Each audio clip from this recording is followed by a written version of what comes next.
Hello everyone, welcome to economics by Vishan Arpita. So आज हम topic पढ़ेंगे that is Engel curve. Also if you are new to this channel, don't forget to subscribe because whenever I put a new video you will get notified for the same. Also there is a good news that we are launching our new batch for year 2021-22 जिसके अंदर हम UGC net का हमारा course नया launch हुआ है. And in the course we will be providing online lectures देंगे हम उसमें. We'll be providing you with the study material. Regular test रहेंगे, एक टॉपिक होगा उसके बाद आपका टेस्ट रहेगा. साथ ही साथ में रिविजन कैप्सूल्स आपको लास्ट में प्रोवाइड किए जाएंगे सो दैट आपकी रिविजन अच्छे से हो सके एंड में. बिकॉज यूजली होता क्या है, हम पूरे साल पढ़ते हैं और एंड में we just don't revise things, जिसकी वजह से we are not able to crack the exam. So आपको लास्ट में रिविजन कैप्सूल्स भी मिलेंगे. But the course and the good news is course का फ़ी जो है दैट इज़ 10,000. और सिंस हमारा जनवरी है एंड न्यू ईयर है, we are giving an offer for 50% off, जिसमें आपको पूरा कोर्स जो है for paper 1 and paper 2 you are getting at 5,000, which is a great deal. Those who want to grab, this is a limited time offer. This applies for पूरा जनवरी में. Those who purchase in the month of January, they'll get it at 5,000. उसके बाद it'll come back to the original price that is 10,000. जिसको आप जिसे भी इस course के लिए एनरोल कराना है, they can enrol for in the month of January. You will get the discount 50% of.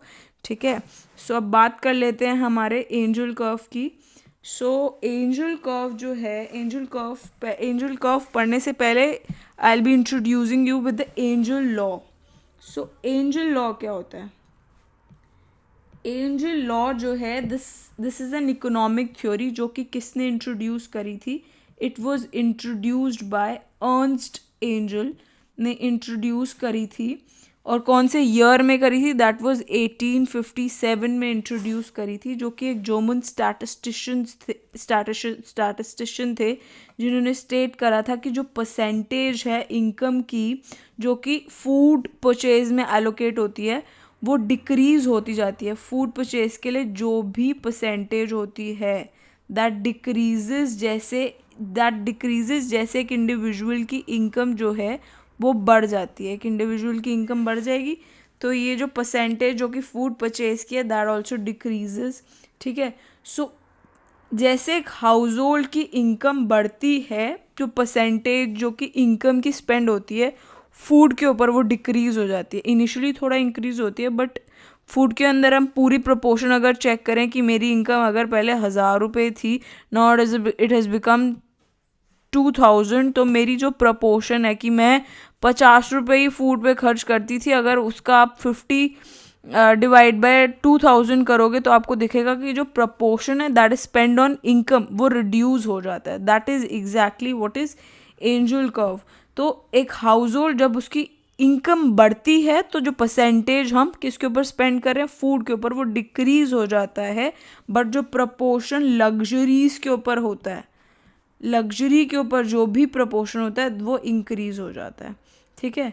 So in conclusion I would say जो एंजल लॉ ऑफ कंजम्पशन है वो यही बताता है कि जैसे एक इंडिविजुअल की इनकम बढ़ती है तो परसेंटेज जो कि एक्सपेंडिचर है नेसेसरी गुड जैसे कि फूड, उसके ऊपर जो हमारी परसेंटेज है लाइफ के अंदर उस खर्चे के ऊपर अगर हम माने दैट रिड्यूसेस, बट लग्जरीज के लिए इट इंक्रीजेज. सो परसेंटेज जो कि एक्सपेंडिचर ऑन लग्जरीज है या अदर कल्चरल या रिक्रिएशनल वांट्स हैं, एजुकेशन, हेल्थ वगैरह, ये सब इंक्रीज हो जाता है जैसे इनकम इंक्रीज होती है. ठीक है.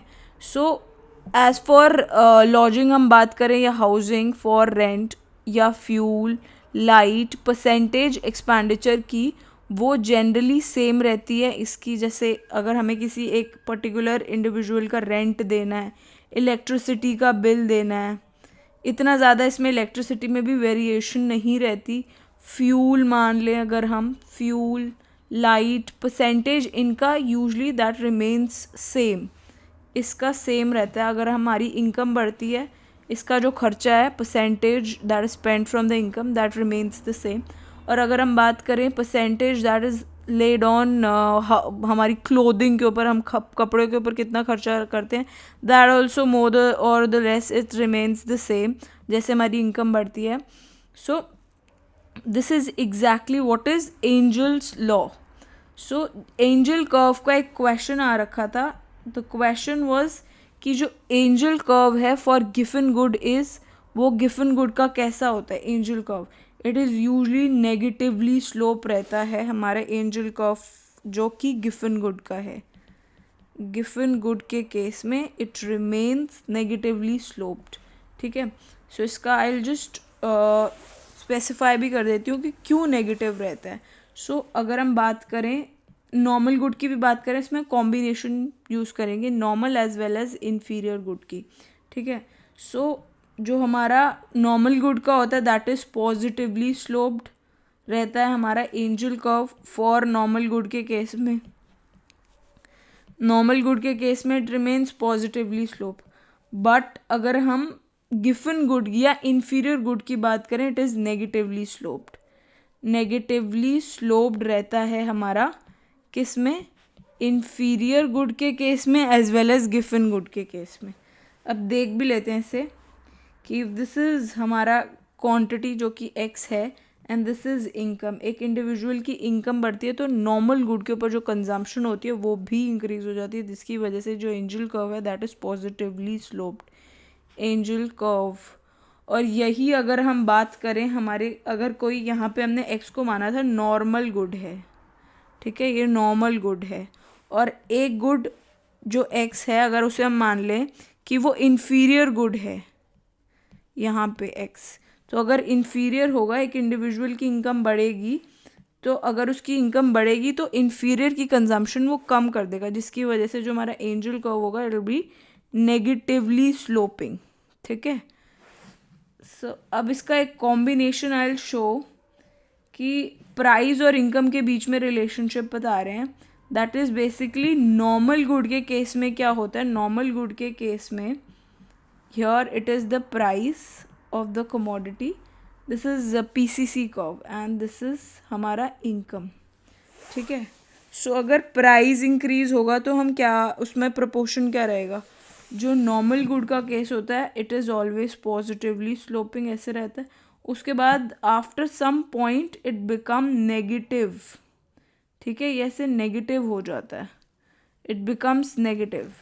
सो हियर टिल हियर वो कमोडिटी में भी उसके लिए एक नॉर्मल गुड होगा. ठीक है. उस पॉइंट के बाद आफ्टर दैट पॉइंट वही same commodity it becomes inferior. ठीक है. So that is the situation. Engel curve normal good का it is always positively sloping and for the inferior या हम गिवन गुड की बात करें इट इज़ नेगेटिवली स्लोप्ड. ठीक है. सो एंजल कर्व जो है that is backward bending for inferior good. ठीक है. सो अगर हम बात करें इनकम कंजम्पशन कर्व की, दैट कैन बी यूज, वो हम यूज़ कर सकते हैं एंजल कर्व को ड्रॉ करने के लिए, विच रिलेट्स टू क्वांटिटी, जो कि एक हम क्वांटिटी हम कंज्यूम जो कर रहे हैं टू इट्स इनकम. जो हम इनकम जैसे इस केस में एंजल कर्व क्या है, Engel curve basically shows relationship between जो हम क्वांटिटी कंज्यूम कर रहे हैं और जो इनकम है. सो उसके बीच में रिलेशनशिप बताता है. ठीक है. So that is how angel curve जो है वो कंस्ट्रक्ट करा जाता है दो डिफरेंट गुड्स के लिए भी. ठीक है. सो दोनों डायग्राम्स अगर हम देखें, the one this one and this one, दोनों डायग्राम्स के अंदर एग्जैक्टली है क्या, दोनों डायग्राम्स के अंदर जैसे इनकम इंक्रीज हो रही है कंजम्पशन जो गुड एक्स की है वो भी इंक्रीज हो रही है. That is why it is angel curve जो है दैट इज़ अपवर्ड स्लोपिंग. ठीक है. वो अपवर्ड स्लोपिंग है for all the normal goods. But अगर हम बात करें the one this one, this diagram, the one that is here, this one, इसका अगर हम बात करें जैसे मतलब इनकम बढ़ी तो हमारी कंजम्पशन जो कमोडिटी की है वो भी बढ़ जाएगी. ठीक है. दोनों बढ़ जाएंगी. बट अगर हम बात करें इसकी, ये अपवर्ड स्लोपिंग क्यों है, क्योंकि ये नॉर्मल गुड है. यही अगर ये इन्फीरियर गुड होता तो ये डाउनवर्ड स्लोपिंग हो जाता. ठीक है. बोथ द केसेस में the same is applied. Angel curve जो है राइस कंजम्पशन जो है वो इनिशियली, तो जैसे अगर हम इसकी बात करें तो initially it increase but after some point उस इंडिविजुअल के लिए दैट कमोडिटी बिकम्स इन्फीरियर, जिसकी वजह से वो नेगेटिवली स्लोप हो रहा है, ठीक है। सो जैसे इनकम इंक्रीज होती है कंजम्पशन फर्दर फॉल हो जाती है, ठीक है, कंजम्पशन जो है दैट फॉल्स। सो जो प्रपोर्शन है of angel curve is downward sloping, जो हमारा एंजल कर्व है दैट इज डाउनवर्ड स्लोपिंग। जैसे इनकम रेंज जो है, जैसे इनकम बढ़ेगी तो उस इंडिविजुअल की कंजम्पशन जो गुड की कंजम्पशन करे दैट रिड्यूसेस, ठीक है। अब बात कर लेते हैं न्यूट्रल कमोडिटीज़ की। न्यूट्रल कमोडिटीज़, न्यूट्रल कमोडिटी की अगर हम बात करें तो it is quite unresponsive to change in increase in income. जैसे अगर if this is the situation, ये कमोडिटी एक्स की कंजम्पशन कर रहे हैं, दिस इज़ द इनकम, एक अगर अनरिस्पॉन्सिव होता, अगर एक इंडिविजुअल की इनकम बढ़ रही है तो कंजम्पशन गुड एक्स की सेम ही रखेगा, it will be at this point only. So इसमें जो हमारा एंजल कर्व बनेगा it will be like this, parallel to Y axis. So जो हमारा एंजल कर्व बनेगा for neutral good it will be parallel to Y axis, ठीक है। So this is exactly what is this commodity X and this is what, this is कोई भी income है हमारी एक इंडिविजुअल की, it is this. So income तो बढ़ी बट उस इंडिविजुअल ने उस कमोडिटी की कंजम्पशन को सेम रखा because it's a neutral good, ठीक है। फॉर एग्जांपल जो कमोडिटी है, जैसे कॉमन सॉल्ट की अगर हम बात करें तो उसको हम परचेज़ कर सकते हैं, एक फैमिली जो है उसकी जो परचेज़ है वो सेम ही रखेगी, उस इंडिविजुअल की इनकम जो मर्जी हो बट कमोडिटी उसकी अगर 10 यूनिट्स की कंजम्पशन होती है हाउस होल्ड में, that will remain same, it will not change with increase in income. So this is neutral commodity का केस। अब बात कर लेते हैं Engel curve that is related to consumption. तो दैट इज वो किसके साथ रिलेटेड है, जो this was a question that was asked कि एंजल कर्व है एक एंड दैट बेसिकली किसके साथ रिलेट करता है, to consumption, that relate to consumption of a good. टू हम उसको किससे रिलेट करते हैं, किससे रिलेटेड है, क्या वो इनकम से रिलेटेड है, क्या वो डिमांड से रिलेटेड है, क्या वो प्राइस से रिलेटेड है, डी, या वो मार्केट डिमांड से रिलेटेड है, टेस्ट से है, या प्रेफरेंस से है। सो जो इसका करेक्ट आंसर है दैट इज इनकम। हम कमोडिटी एक्स को हमने दिखाया था एंड इनकम को दिखाया था। नॉर्मल गुड के केस में it was positively sloping angel curve, inferior good के केस में एक्स और इनकम के बीच में दिखाया था, इट वाज नेगेटिवली स्लोपिंग। और हमारा न्यूट्रल गुड्स का देखा हमने कि एक इंडिविजुअल की इनकम एक्स है और एक इंडिविजुअल इनकम वाई है और वो कमोडिटी एक्स की कंजम्पशन करता है, अगर वो सॉल्ट है तो उसकी consumption will remain same, so it will be parallel to the X axis. तो ये इनकम से रिलेटेड है, कंजम्पशन जो गुड एक्स की है that is related with income, ठीक है। एक और क्वेश्चन देखते हैं। एक और question is according to Ernst Engel, जैसे इनकम इंक्रीज होती है, I will just write the entire question. According to Ernst Engel as income, जैसे हमारी इनकम इंक्रीज होगी तो क्या होगा। फर्स्ट जो प्रपोर्शन है बजट स्पेंड ऑन फूड वो फॉलो हो जाएगा, क्या ये है इसका answer. The proportion of budget spent जो कि हम खर्च कर रहे हैं on food that will remain, that will basically fall, क्या ये सही है कि एक बजट हम स्पेंड कर रहे हैं फूड के ऊपर वो फॉल हो जाएगा, बिल्कुल सही है, वैसे हमने पढ़ा भी है पीछे। और दूसरा ऑप्शन ये है कि द प्रपोर्शन जो हमने ऑफ बजट जो कि हमने स्पेंड करा है ऑन हाउसिंग, अगर हमने एक चीज़ हाउसिंग के ऊपर लगाई है एंड क्लोथिंग के ऊपर, दैट विल रिमेन कांस्टेंट, ये भी हमारी बात हो चुकी है। अगर हम क्लोथ और हाउसिंग वगैरह या रेंट किसी चीज़ का पे कर रहे हैं, उसकी अगर हम प्रपोर्शन बजट के अंदर कंपेयर करें, दैट विल रिमेन कांस्टेंट। ये भी बिल्कुल सही है। नेक्स्ट ऑप्शन है that is proportion of budget spend on all the goods will increase. हाँ, जो प्रपोर्शन है हमारी सारी गुड्स के ऊपर, अगर हम कंजम्पशन की बात करें, just a second, so proportion जो हम किसके ऊपर खर्च कर रहे हैं, proportion, just a second, proportion of budget जो कि हम स्पेंड कर रहे हैं ऑन ऑल गुड्स, वो इंक्रीज हो जाएगा। और इसके ऑप्शंस दे रखे हैं हमारे। ए ऑप्शन है ओनली वन इज ट्रू, क्या सिर्फ पहला ट्रू है? बी 1 and 2 आर ट्रू, या सी 1 and 3 आर ट्रू, या D 1, 2 and 3 are true. So जो इसका सही आंसर है that is all of the above are true. 1, 2 and 3 सारे ही सही हैं। कि अगर हम बात करें proportion of budget that is spend on food, वो फॉलो हो जाएगा। Proportion of budget that is spend on housing and clothing, वो कांस्टेंट रहेगा। Proportion of budget spend on all the goods, that will increase. So this is a correct option. ठीक है। सो जैसे income increase होती है तो परसेंटेज जो कि स्पेंड होती है ऑन नेसेसिटीज़ जैसे food of the life, that decreases and vice versa.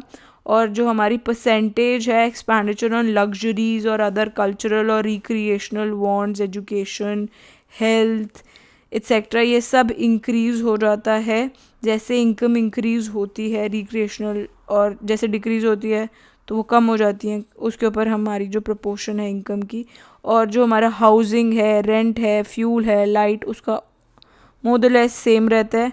Whatever जो इनकम होती है, जो percentage that is outlaid on clothing, वो भी प्रैक्टिकली सेम ही रहती है।